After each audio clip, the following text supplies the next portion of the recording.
کیا صرف فرض پڑھنے سے نماز ادا ہو جاتی ہے؟ میرے آفس کے جو ساتھی ہیں وہ زیادہ تر صرف فرض کی پابندی کرتے ہیں، تو کیا صرف فرض کی ادائیگی کرنے سے نماز پوری ہو جاتی ہے یا اس کے ساتھ سنت بھی ادا کرنا ضروری ہے؟ یہ بھی زہیب صاحب نے پوچھا ہے دبئی سے، ایک ہی آدمی کے 3 سوال بھائی۔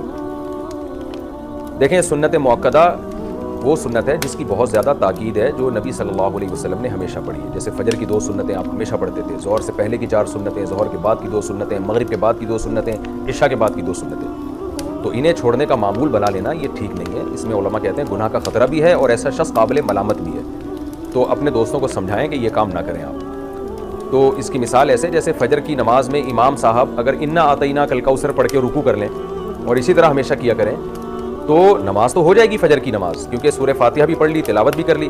لیکن امام کو کیا کہا جائے گا کہ بھائی نبی صلی اللہ علیہ وسلم فجر میں لمبی قرات کرتے تھے، مغرب میں مختصر قرات کرتے تھے، آپ جتنی قرات مغرب میں کر رہے ہیں اتنی فجر میں کر رہے ہیں۔ تو امام دلیل میں یہ دے کہ کیا انا اعطیناک الکوثر پڑھنے سے نماز نہیں ہوتی؟ بھائی نماز تو ہو جاتی ہے مگر سنت طریقہ نہیں ہے یہ، تو اس لیے خلاف سنت ہے یہ۔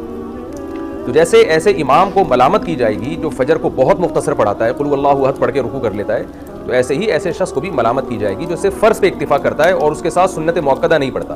لیکن بہرحال فرض ادا ہو جاتے ہیں اگر کوئی سنت موقدہ نہ بھی پڑھے، اور فرض اور سنت میں فرق بھی زمین آسمان کا ہے۔ کوئی سنت موقدہ چھوڑ دیتا ہے تو قابل ملامت ہے، لیکن اگر فرض چھوڑ دیتا ہے وہ تو بہت سے فقہا کے نزدیک تو وہ اسلام سے ہی نکل جاتا ہے۔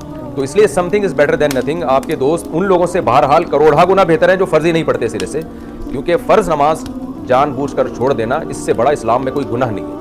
تو جو لوگ سنتیں نہیں پڑھتے اور وہ یہ کہتے ہیں کہ اگر ہم سنتیں پڑھیں تو فرض پڑھنا بھی مشکل ہو جاتا ہے، بعض لوگ ایسے ہوتے ہیں نا کہ یار کون اتنی لمبی نماز پڑھے، تو ان کو ہم یہ کہتے ہیں something is better than nothing. کم از کم کبیرہ گناہ سے تو اپنے آپ کو بچا لو نا، فرض ہی پڑھ لو، تاکہ وہ جو اتنا بڑا اکبر الکبائر ہے اسلام میں نماز کا قضا کر دینا، اس جرم سے تو بچ جاؤ۔ تو ہم ان کو مشورہ تو یہی دیتے ہیں کہ اس چکر میں کہ بھائی سنت نہیں پڑھی جا رہی تو فرض نہ چھوڑو، کہیں کم از کم فرض ہی پڑھ لو۔ لیکن یہ بات بہرحال ہے، قابل ملامت بہرحال وہ شخص ہے جو سنت موقدہ چھوڑ دیتا ہے، تو معمول اس کا بنانا ہے۔ اور میں کہتا ہوں کہ جب آپ فرض پڑھنے کے لیے مسجد میں آ ہی گئے تو پھر سنتیں پڑھنا اتنا مشکل ہوتا نہیں ہے۔